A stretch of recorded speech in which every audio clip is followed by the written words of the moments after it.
Hermano Sergio, su tiempo. Ok. Bien, pues muchas gracias. Miren, este, no quería que grabara lo que voy a decir, pero lo voy a decir. Muy bien.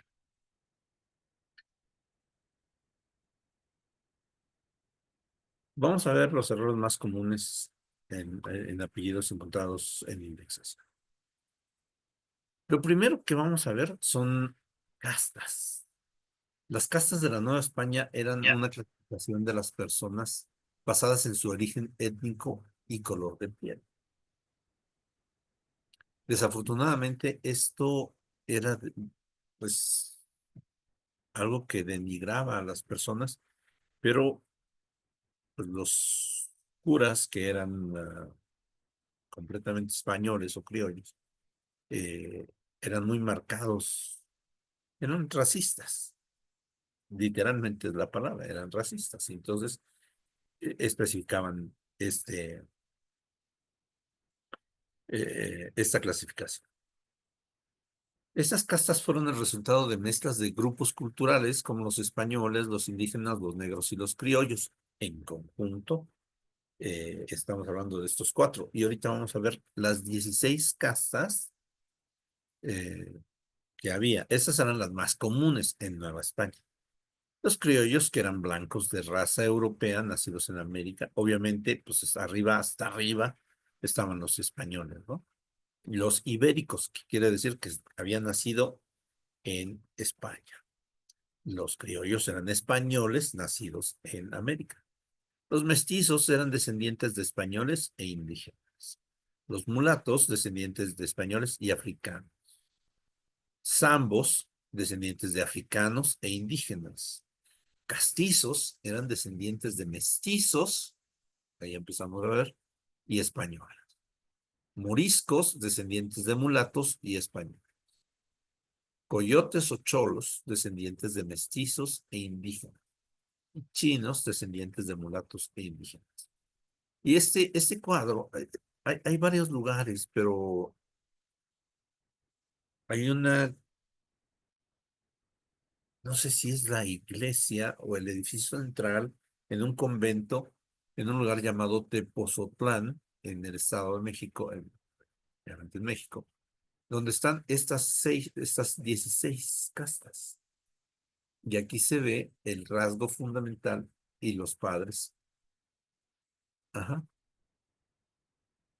les explico, ahí está. Ya vemos hasta el chino, ¿no? Bueno, el, se van generando de los que están arriba. Morisco con española, chino. Chino con india, salta para atrás. Salta para atrás con mulata, lobo. Lobo con china, jíbaro. Jíbaro con mulata, albarazado. Albarazado con negra, cambujo. Cambujo con india, zambaigo. Zambaigo con loba, calpamulato. Calpamulato con cambuja, tente en el aire.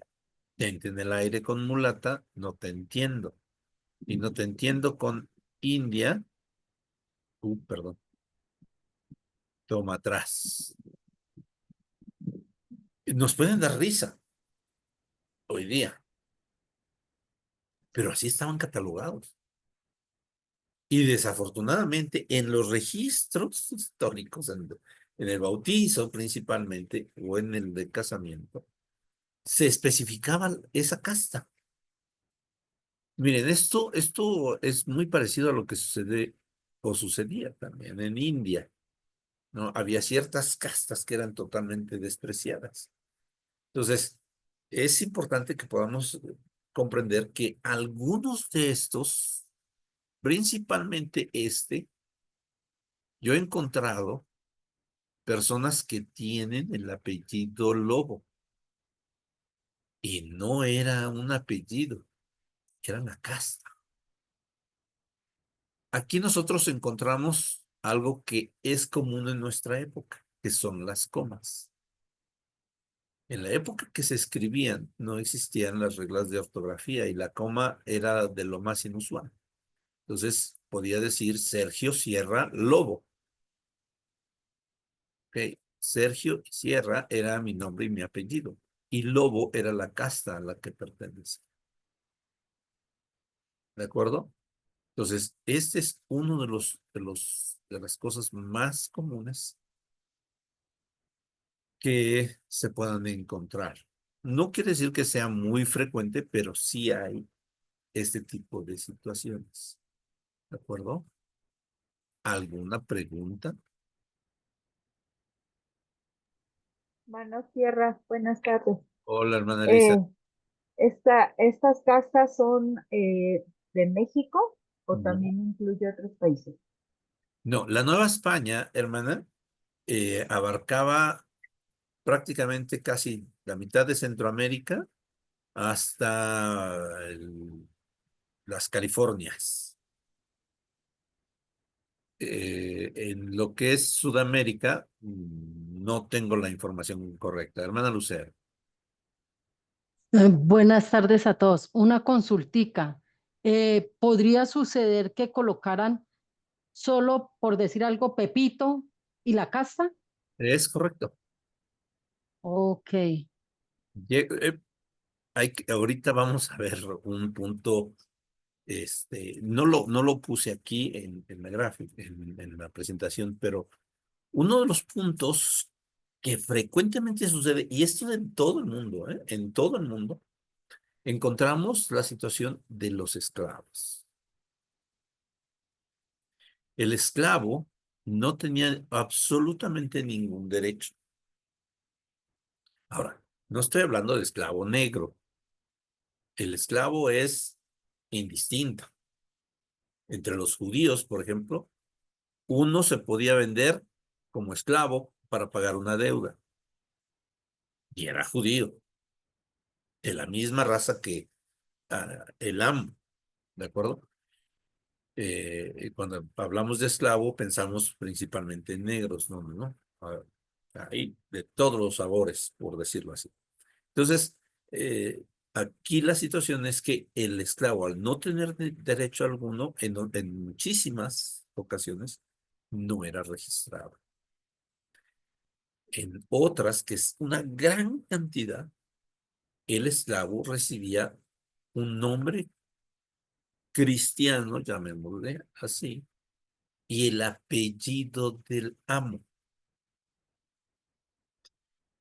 Hay una paréntesis por ahí que podría ser el apellido ay, se me olvidó el nombre, del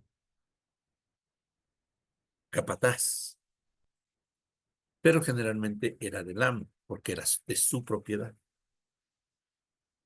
¿de acuerdo? Entonces lo que usted dice, hermana, lo que usted pregunta, hermano Lucero, era el nombre y el apellido del amo, o la casta, o alguna situación especial. Ahorita vamos a ver otros por ahí. Hermana Elisa, cambié tantito porque pensé que a lo mejor era la misma pregunta. ¿Sí me expliqué con su pregunta? Sí, hermano Sierra, gracias. Perfecto. ¿Con usted también, hermana Lucero?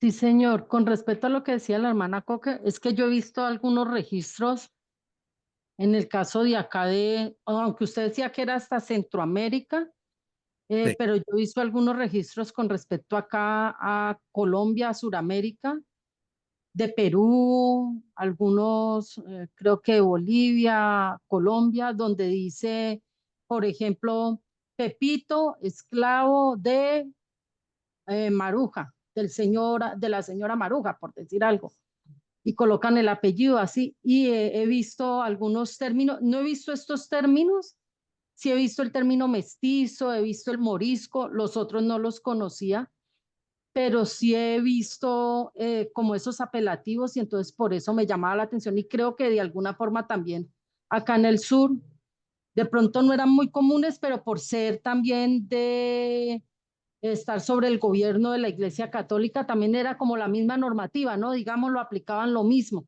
Es muy parecido, no, insisto, esta presentación está hecha en términos de la Nueva España y traté de buscar un poquito más al sur, pero no conozco no pude encontrar algo que fuera satisfactorio. Entonces, esa es la idea.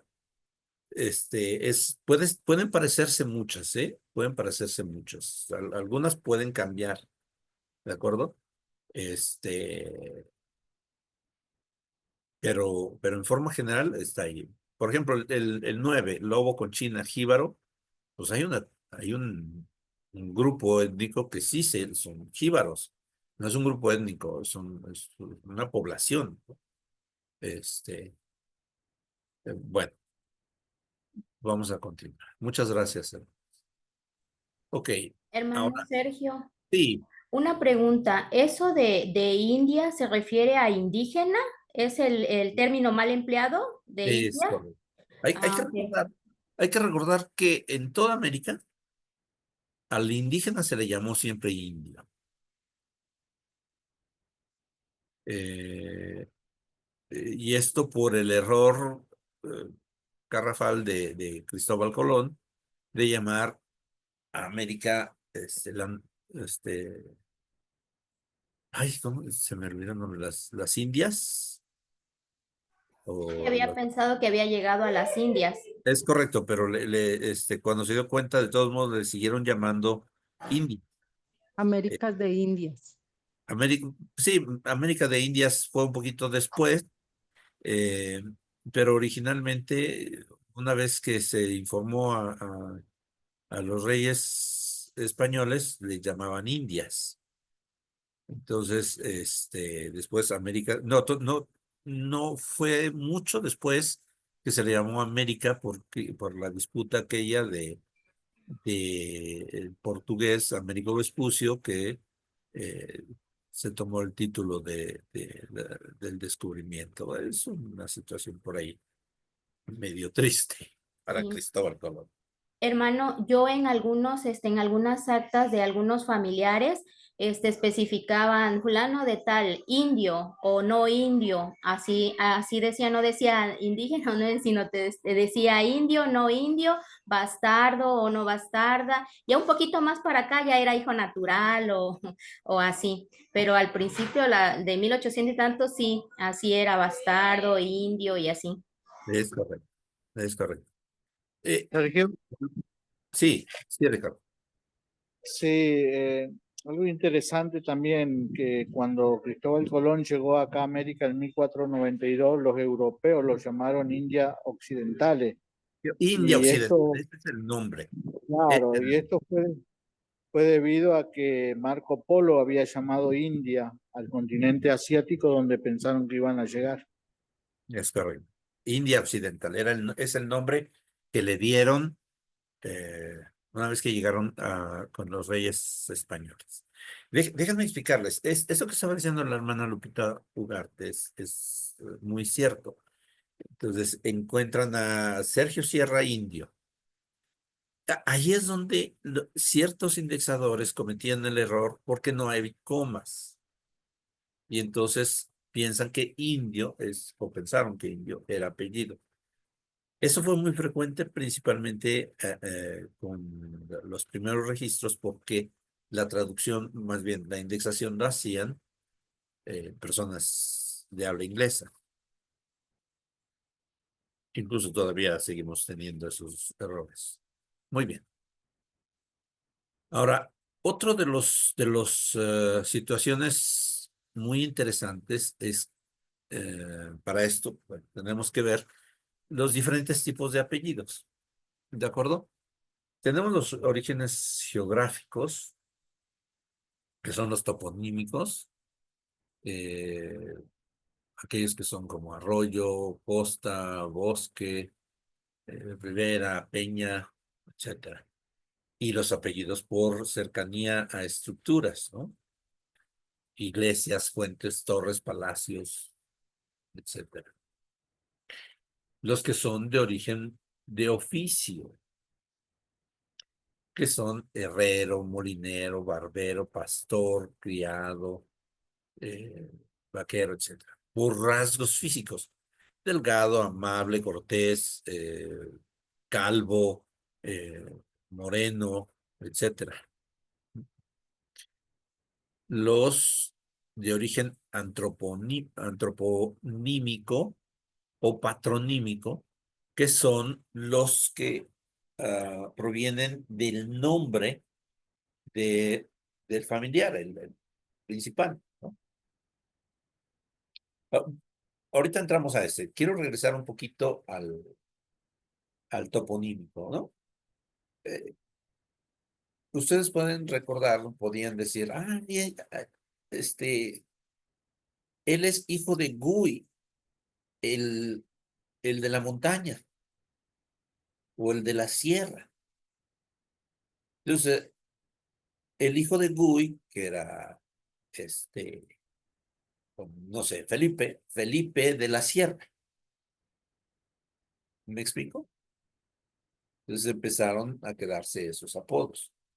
En el caso de los oficios, pues, era Felipe el Pastor. Felipe Pastor. Y los patronímicos son los más comunes. Bueno, en realidad no son los más comunes, pero son de los más frecuentes, tal vez. Son aquellos que provienen, obviamente, del nombre del padre. Eh, por ejemplo, eh, no sé, López, Hernando. Hernando, Hernández. Abajo, ustedes pueden ver los de habla inglesa o escandinava, ¿no? Frederickson, MacArthur, Williamson, Sorensen. Y, por ejemplo, estos Sorensen, Johnson, son hijo de, pero si era hija, entonces era, por ejemplo, Johnson daughter, Soren daughter, ¿no? Que es hija. Hermana Lupita. Fíjese, hermano, que en ese de toponímicos del lugar donde viene, por ejemplo, así como decía Don Quijote de la Mancha, muchos pensaban que La Mancha era su apellido y no era el lugar de donde él era. Entonces, igual mi apellido, mi segundo apellido es Lastra y dice que, bueno, buscando en el diccionario y en lo que he leído, dice que es nombre de varios lugares llamados Lastra en Galicia y Asturias o Lastra en el norte de España. Entonces, así más o menos es el ejemplo de algunos de los nombres por lugares.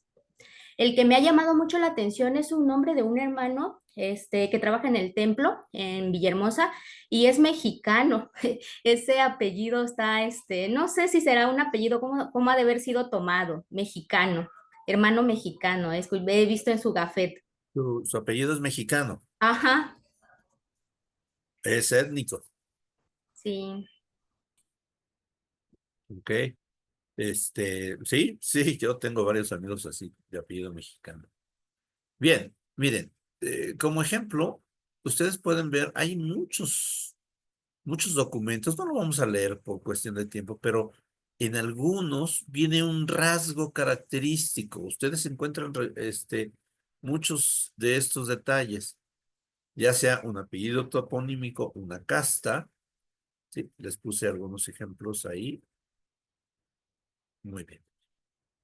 Otro de las situaciones que podemos ver, y no solamente es un error en apellido, puede ser un error a la hora de colocar el título. Y lo quise poner porque cuando nosotros ponemos título o pensamos que título, donde está el perfil de la persona, en los datos básicos, ustedes pueden ver estos que son los títulos nobiliarios básicos. los principales. Obviamente está el rey, duque, marqués, conde, vizconde, barón y señor. Pero hay más de estos que son más abajo y están descritos. De verdad es terrible pensar en todos estos. Y estos son los únicos títulos que se ponen donde dice título. ¿Ok? ¿Alguna pregunta de esto?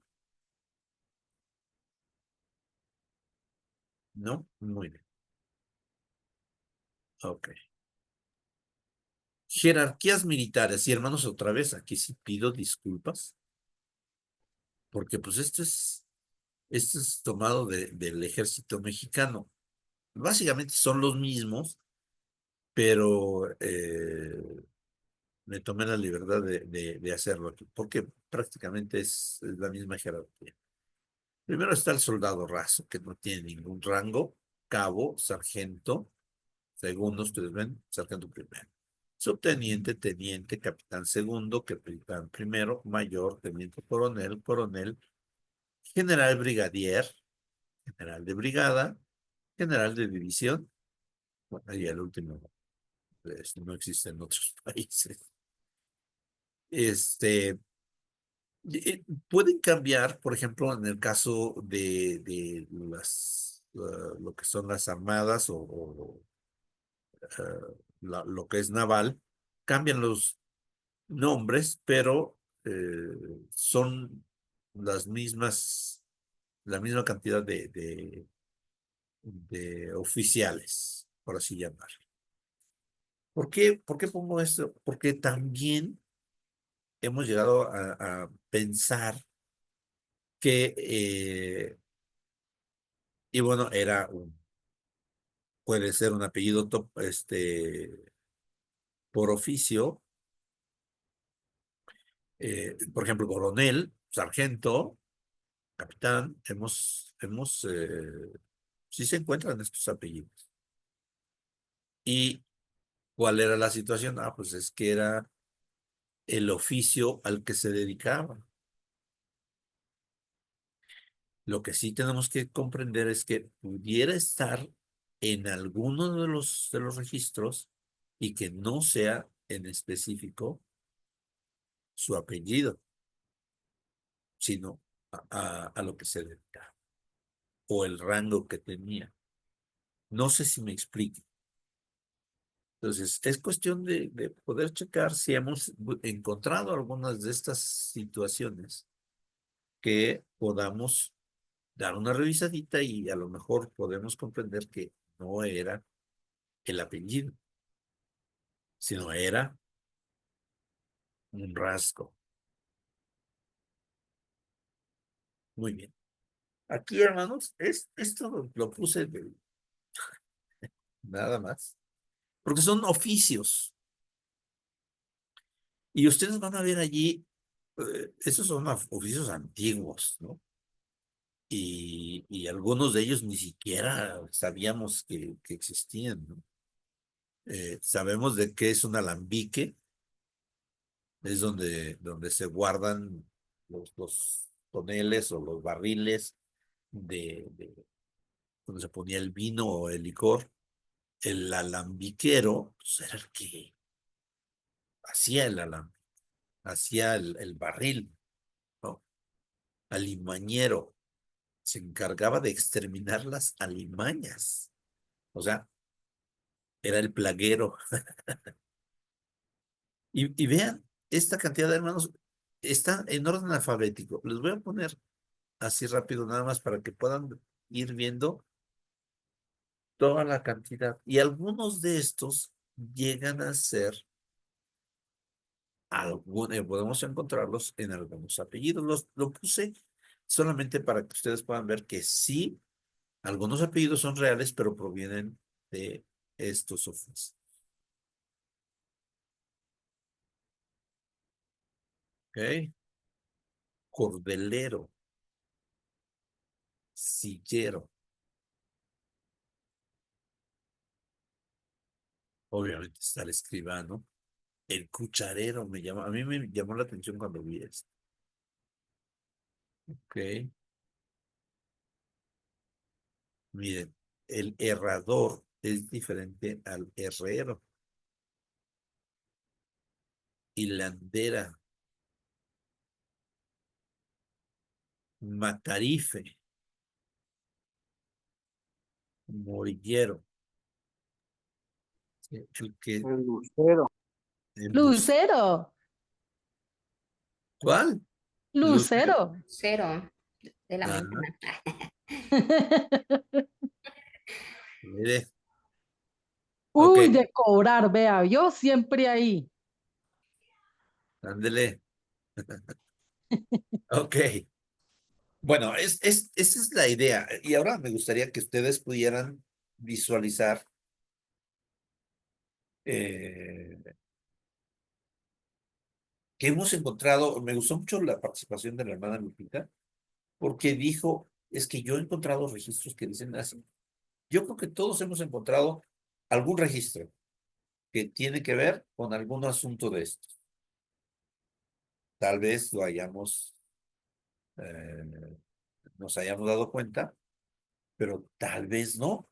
Pero estoy casi seguro que muchos hemos encontrado ese tipo de nombres o apellidos que tienen que ver con alguno de estos asuntos. El detalle no es que el indexador se equivoque, probablemente sí, pero la equivocación es permanente si nosotros no hacemos nada al respecto. No sé si me expliqué. Entonces, la idea es simple y sencillamente que ustedes puedan ver. Ok, tenemos este espectro de posibilidad de un errorcito. ¿Y por qué es un error? Ahorita explico lo de por qué es un error, pero existe ese espectro de un posible error de que se haya manifestado un oficio, una casta, un grado militar, un título, y entonces aquí es donde viene el espectro, se va a trasladar por generación. De hecho, así es como sucedió. Pero en el caso de nosotros, va a tener un impedimento para seguir buscando otras personas. No sé si me explico. ¿Por qué? Porque el apellido de la madre no es el que se puso. Generalmente es el segundo apellido. Podría ser el primero. ¿Algún comentario, hermanos?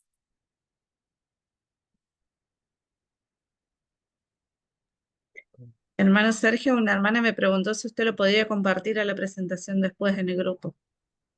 Sí, tiene costo, con todo gusto. Sí, hermanos, está en Canva. Lo voy a pasar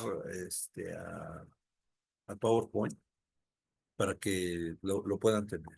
Mil disculpas, pero ya no lo pude hacer. No lo voy a hacer hoy porque tengo la entrevista en un ratito, pero si puedo lo hago, si no, mañana sí lo paso. Ok, los judíos han utilizado históricamente, sí, nombres patronímicos que incluyen el nombre propio seguido de Ben o Mar. Es correcto. Eh, y yo he explicado varias veces esto. Por ejemplo, hemos entendido que, y hay muchos discursos que hablan de Bartimeo. No se llamaba Bartimeo, era hijo de Timeo o Barrabás, ¿no? No se llamaba Barrabás, era hijo de este, Rabás. eh, Bartolomé era hijo de Ptolomé, etcétera. Entonces es cuestión de que podamos hacer esto. De hecho, Jesucristo era conocido como Joshua ben Yosef, ¿no? No, en ese tiempo no era conocido como Jesús de Nazaret. Era conocido como Joshua ben Yosef de Nazaret. Ok. Si no hay algún otro comentario, voy a tomar un poquito de tiempo para que echemos una discusión, pero fuera de ese tema. Ricardo. Sergio, sí, quería decirle no solamente a la hermana que está pidiendo el PDF, sino a todos los que estamos, que podamos pasar después a ver esta clase por YouTube y que podamos poner nuestro parecer, un me gusta y que podamos suscribirnos al canal. Exacto. Muchas gracias. Bien, ¿ningún otro comentario, hermanos, sobre ese tema? Porque vamos a hacer un corte. En realidad la clase es breve, es muy sencillo. Y tomar unos 10, tal vez 15, de un asunto que todos están teniendo miedo ahorita. ¿Quiere que pare? No, hermana Lucero. Sí, regáleme un minutico con respecto a lo que usted decía, por eso son tan importantes las fuentes, ¿no?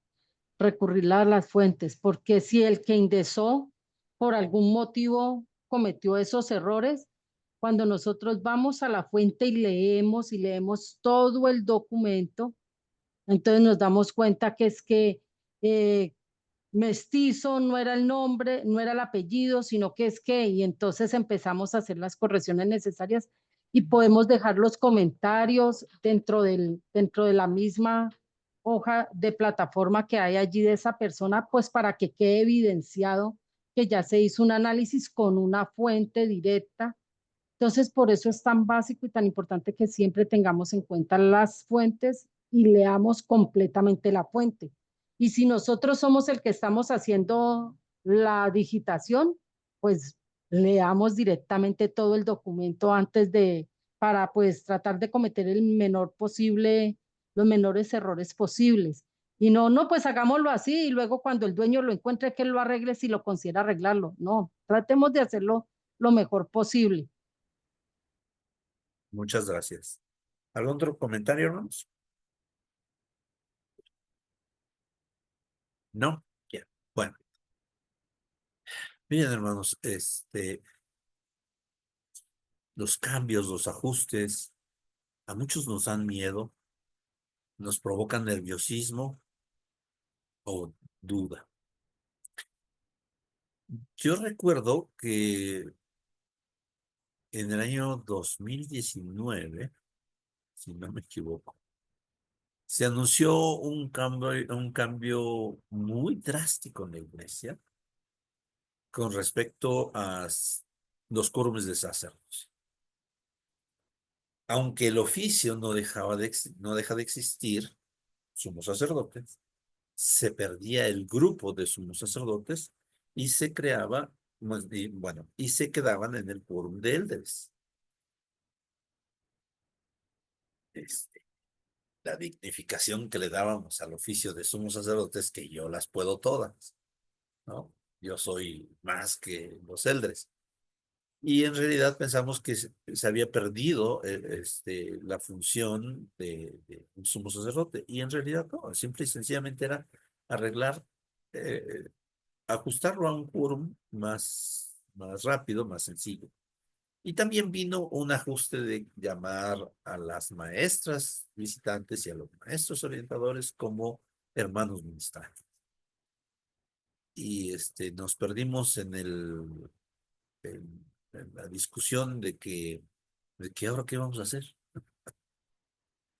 Ya no íbamos a hacer visitas y ahora no hacemos visitas y se nos dijo que no hiciéramos llamadas nada más y hacemos llamadas nada más.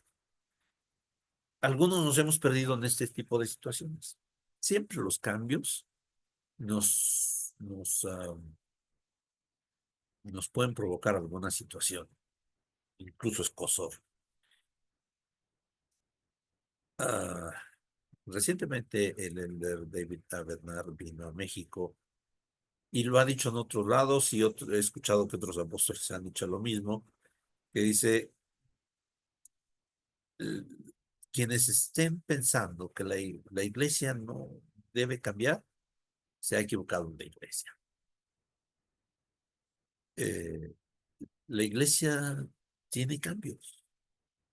Hay un discurso impresionante del elder Uchtdorf que dice, bueno, que se titula ¿Están durmiendo mientras está la restauración? Algo así, se me olvida el nombre ahorita.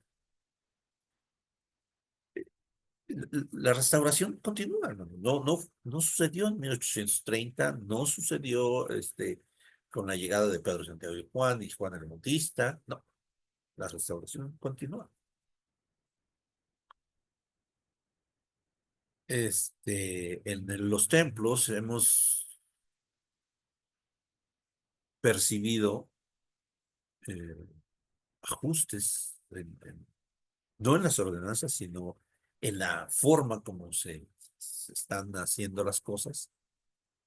Déjenme decirles, para los que son de mi época, cuando yo fui a tomar mis investiduras, la sesión era de 2 horas y media. Hoy la tenemos de 1 hora, 60 minutos.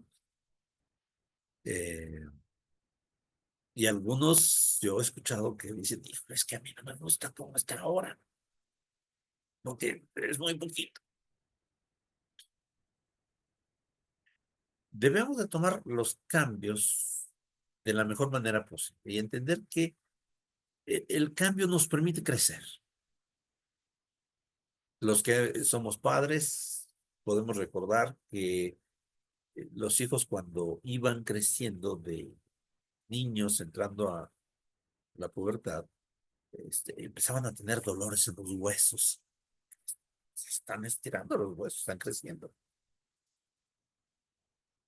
A veces el crecimiento es así. Tiene que doler un poquito. Hoy día he leído a personas que me dicen que por qué hicieron este nuevo ajuste en mi historia familiar sobre esta norma de familiares directos. ¿Alguien recuerda cuál es la nueva normativa? Se refiere, por ejemplo, que cuando nuestros abuelitos antes nosotros se las podíamos hacer, pero ahora si vive la esposa de la abuelita, tenemos que pedirle autorización o algo así. Bueno, no es así, pero sí es esa. Si es su abuelita, pues sí tiene que hacerlo. Pero si es la segunda esposa, pues también puede hacerlo. Pero bueno, a ver, vamos, si es correcto. Acaba de salir esta nueva instrucción. Vamos a tratar de entender cómo está. A lo mejor y yo me equivoco y ustedes tienen una luz más para mí. Quiere decir que si yo tengo a mi bisabuelo, lo voy a poner un poquito más complicado, mi bisabuelo, y él tuvo 3 hijos, mi abuelo y otros 2, ¿de acuerdo? Un hombre y una mujer. Y mi tía abuela, que se llamaba María, se casó con Pedro. Y ellos tuvieron 5 hijos. ¿Ok? ¿Puedo hacer las ordenanzas por mi tía María, por mi tío Pedro y por sus 5 hijos? No, si no tiene permiso. Sí, la instrucción permite hacer esto porque son directos. Todavía son directos.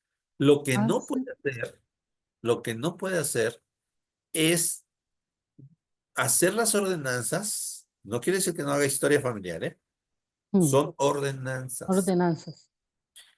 No puede hacer las ordenanzas por los papás de Pedro, ni sus hermanos. Mm, ¿Me explico? Entonces, es muy importante que podamos comprender que sí, si es un familiar directo, quiere decir que es el hermano de mi abuelo o los hijos de mi bisabuelo, sí puedo hacer las ordenanzas por ellos, sus cónyuges y sus hijos. Así está dada la instrucción. Sí puedo hacer de mis directos, sus cónyuges y sus hijos. No puedo hacer por su familia política. O sea, como les dije, de mi tío Pedro, que es el esposo de mi tía María, hija de mi bisabuelo, no puedo hacer las ordenanzas por sus padres ni sus hermanos. Pero sí puedo hacer la historia familiar. Es muy diferente a hacer la ordenanza y hacer historia. Me mandó alguien un mensaje y por eso quise tratar esto. No le dije a la hermana Rocío porque me iba a colgar si le decía. Alguien me mandó un mensaje y me dijo, ¿por qué hacen esto? Es para que otras personas hagan esas ordenanzas. Pero si son flojos, no buscan otros, o a lo mejor ni son miembros. Bueno, esta es la instrucción. Demos la oportunidad de que lo hagan, pero hagamos una oración para que sean encontrados y puedan hacer las ordenanzas. Pero ¿qué pasa si no hay nadie que pueda hacer las ordenanzas? Tenga usted los registros listos para que cuando sea necesario, a lo mejor usted se los autorice. Yo no estoy diciendo que lo vayan a autorizar o no. Estoy diciendo que tengan listas todo lo más que se pueda, aunque no sean sus directos. ¿Algún comentario? Por lo que veo, están poniendo el documento. Yo creo que eso también es porque para que nosotros podamos compartir más, con más fuerza el evangelio restaurado, porque decimos, no, es que no son miembros, entonces venga, yo hago las ordenanzas. No, venga, yo les enseño acerca de las familias eternas, venga, les enseño la importancia de poder hacer convenios, venga, y entonces hacemos todo un proceso de trabajar con esas personas y que por lo menos sepan y conozcan de la restauración del evangelio y de las ordenanzas. Yo pienso que esa es la invitación secreta que hay en este proceso. Y como dice usted, pues mantenernos siempre preparados y listos que en el momento en que den cualquier cosa, pues si no se hizo por otro lado, nosotros estar preparados o poder ayudar a esas personas a que se preparen. Es correcto. Ahorita vemos eso, hermana Elisa. Hermana Lupita. Hermano Sergio, a mí me pasó un caso ayudando a mi esposo con su familia. Él tiene un hermano de su abuela de él que pues ya murió. Entonces estamos haciendo la historia familiar sobre él y a él le hacen falta como unos 2 años, creo, para que pase eso de los 110 años. Y entonces yo digo que sí lo vamos a poder hacer. Pero entonces agregamos a su esposa de ese tío abuelo de mi esposo y resulta que encontramos mucha información, las fuentes y todo eso, pero pues me salían esos rectangulitos así, ¿cómo le llaman? Los nuevos que están saliendo así separaditos, no sé cómo se llaman. Y Eh, cuando Ajá, los iconos esos y me decía que no, pues no lo podemos hacer. Entonces, aunque pongamos toda la ordenan, información y la de sus papás, y encontramos muchísimos que la verdad, sí se podían hacer. Y le digo a mi esposo, ¿sabes qué? Le digo, mejor ponte a hacer los, los que son directos porque tienes mucho trabajo. Entonces, le digo, aunado a lo que decía la hermana Lucero, creo que también es algo que en muchas ocasiones tenemos demasiado trabajo con los directos y por andar, bueno, acá dicen en mi tierra pajareando, no hacemos lo inmediato. Y ahora si ya terminamos y lo queremos hacer, entonces, pues como dice la hermana Lucero, es una oportunidad de poder pedir permiso, predicar el evangelio, si nos los dan excelente, si no, pues hicimos todo lo posible, ¿no? es correcta. Muchas gracias, hermana Lupita. Hermana Elisa, por favor. Le comentaba al inicio que usted formuló la pregunta. Fíjese que el viernes, precisamente que la hermana Viviana tocó este tema en su clase, a mí me sorprendió esta parte. Yo cuando hice las ordenanzas por mis abuelos no me pedían la autorización. Sin embargo, en este link que les mandé donde viene el artículo de conocimiento, me llama la atención que un párrafo dice así, tal y como lo puse ahí, dice, los nietos pueden solicitar las ordenanzas por sus abuelos fallecidos. Aún así, necesitan obtener autorización de un pariente cercano vivo. Y me pasó el domingo ayudando a un hermano, a pesar de que es el nieto directo, le pedían autorización porque todavía vivía la abuela. Déjame explicarle un punto. Esto no es nuevo. Está dentro de la regla de los 110 años.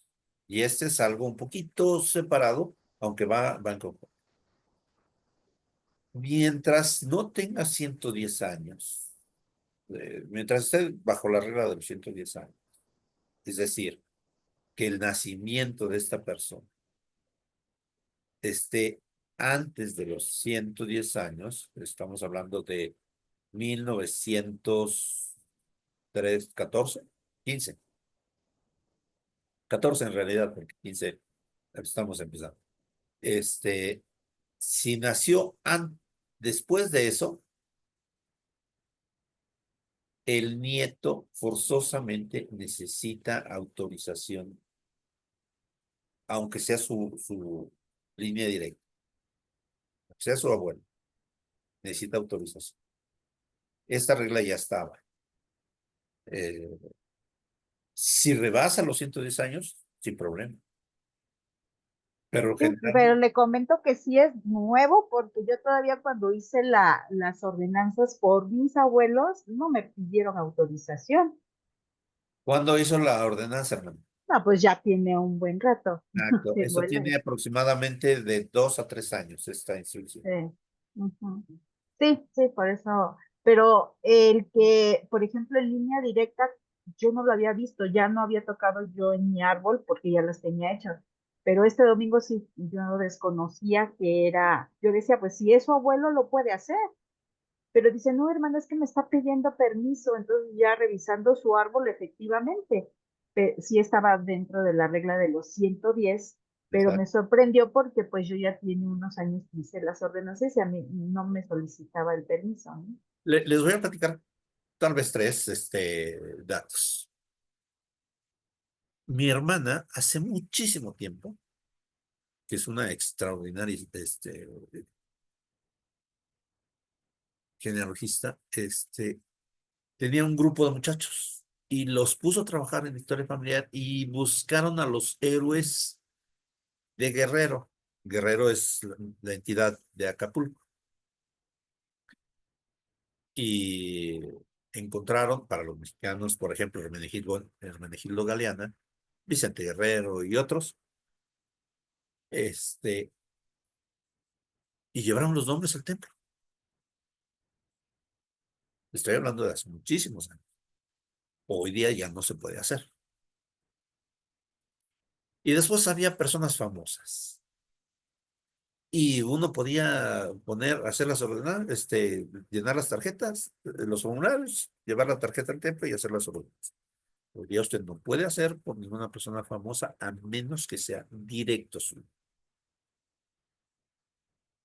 Y para que sea directo o alguien así, pues tiene que ser hermano, padre, abuelo, etc. Otro de los detalles era, yo podía hacer ordenanzas por mis amigos y no necesitaba pedir permiso. Simplemente lo hacía. Y esta última que usted menciona, hermana Lisa, le digo, tendrá 2, 3, a lo mejor hasta 4 años, que se hizo el ajuste, yo creo que 4 años, que se hizo el ajuste de que solamente los familiares directos, si ya estaba, no, como 3 años, ya estaba, si mi abuelo, yo no he hecho la ordenanza por mi abuelo y no hay una sola persona viva, entonces yo puedo hacer la descripción. Por ejemplo, si yo quiero hacer de mi abuelo, no hay ninguna persona viva directa de él. A lo mejor de la hermana Rocío, sí, ¿no? Pero mis abuelos, pues, deja, no hay forma, ¿de acuerdo?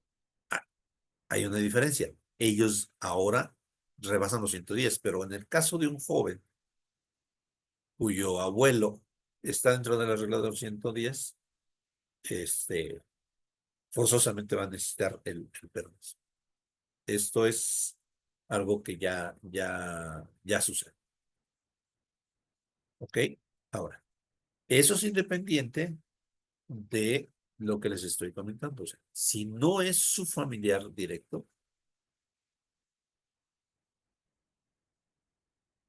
sí, pero, hermana Griselda, su mamá es diferente, no es el abuelo. De directo es su mamá. ¿De acuerdo? La hermana dice, si yo hice por mi jefe, debo de entender que es su papá, tenía 98 años cuando murió, la hice hace 2 años, sí, pero es su directo. No, no era mi papá, era mi jefe de trabajo.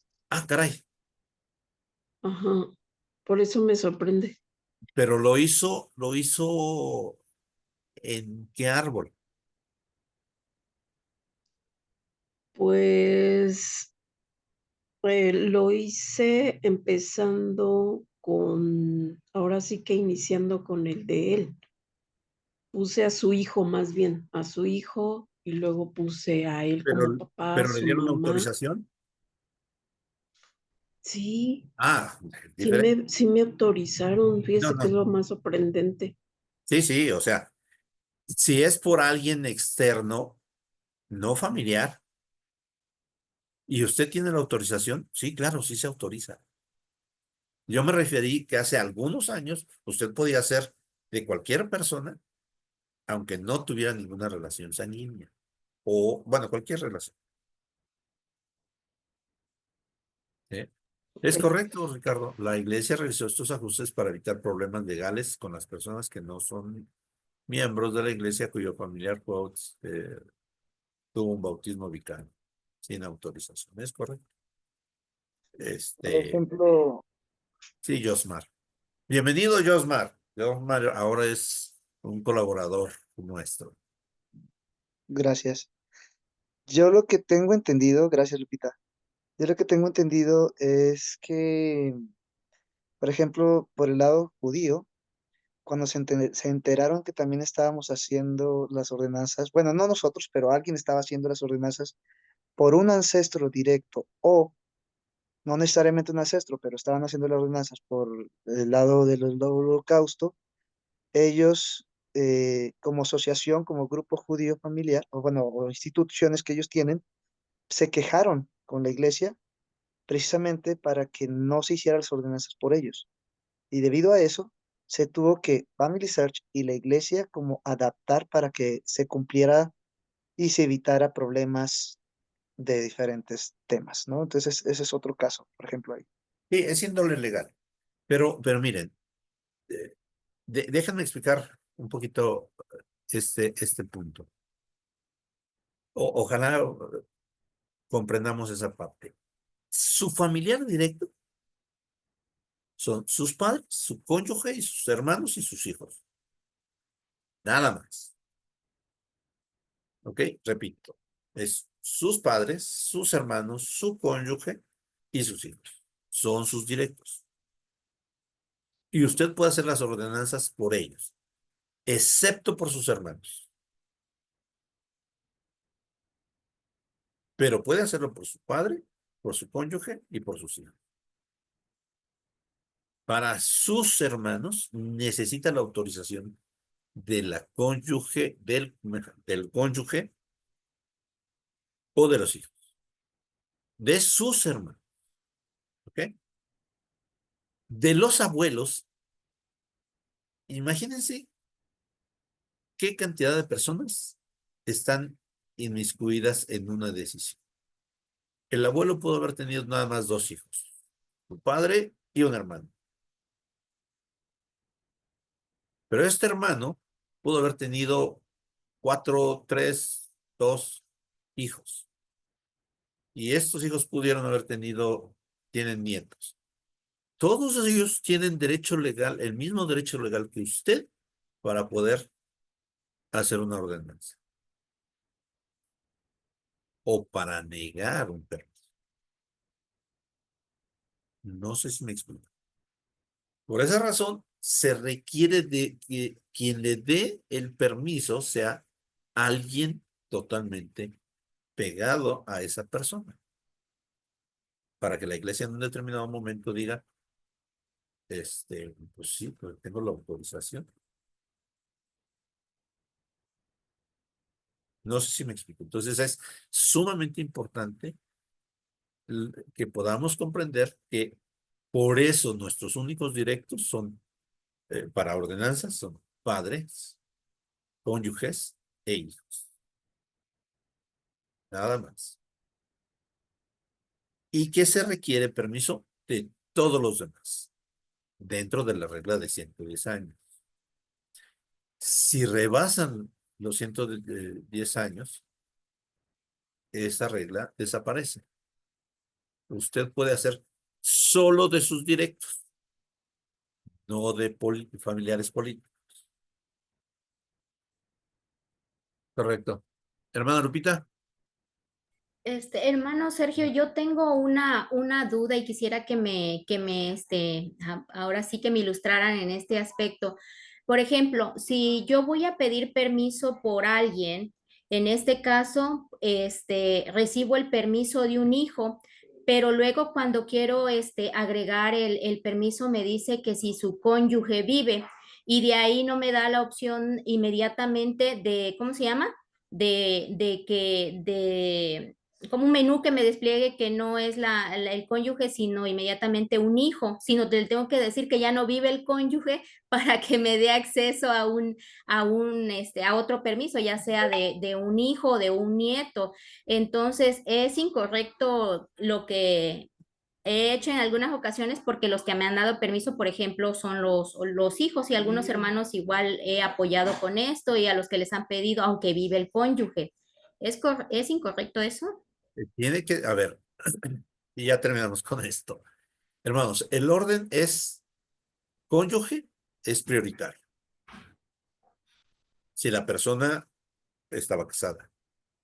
Si son menores de 18 años y no estaban casados, son los padres los que dan la autorización. Si no hay padres ni cónyuges, son los hijos.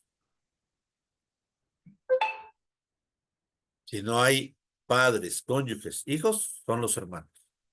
Nada más. Así es el orden. ¿De acuerdo? No podemos alterar esta situación. Aunque entonces lo primero, si hay cónyuge, ir con él, no puedo pedirle permiso a un hijo como lo hemos estado haciendo primero. Correcto. Ok. Gracias, hermano. Sí, es el orden de prioridad. Hermanos, ha sido un placer platicar con ustedes. Yo no he enseñado nada, simplemente he expuesto algunos puntos y es un gusto de vez en cuando estar aunque estoy en investigación genealógica, pero platicar con ustedes. Solamente quiero decirles, hermanos, los ajustes son benéficos para nosotros, algunos no los entendemos, algunos necesitamos comprender que son necesarios y para no afectar lo demás del trabajo de historia familiar, cuestiones legales, no reclamemos, simple y sencillamente hagamos más trabajo. Si hay una obstrucción enfrente, pues denle la vuelta y trabaje. Hay mucho para dónde trabajar. Esa es la iglesia de Jesucristo. Pues Él dirige su obra. Sin embargo, Él se sujeta a la ley y no quiere que los miembros de su iglesia rebasemos la ley. Hay varias publicaciones por ahí con respecto a qué opinan las autoridades generales sobre los asuntos de migración en Estados Unidos. Léanlos, búsquenlos. Ellos dicen, debemos amar a nuestro prójimo, pero debemos estar sujetos a la ley. Entonces, chéquenlo, puede ser interesante. El Señor Jesucristo se sujetó a la ley. Sigamos las normas en historia familiar.